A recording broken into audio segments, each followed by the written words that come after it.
1986, noong presidente si Cory Aquino, ang una niyang kinausap para sa kapayapaan sa Mindanao, si Nur Miswari at ang MNLF.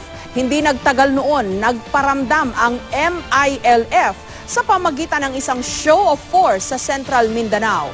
Ngayon naman, sa ilalim ng pamumuno ni Pangulong Noynoy Aquino, parang nabaliktad lang ang mga pangyayari.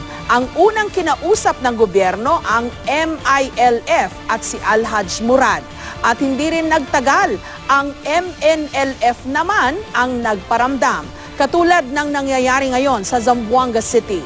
Bago nito, nagpahayag si Miswari ng sama ng loob na tila nabalewala raw sila sa usaping pangkapayapaan sa Mindanao.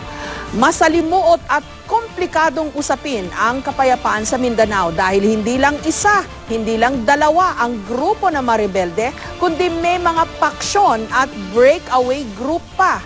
Mukhang hindi sapat na iisang grupo lang ang kinakausap ng gobyerno.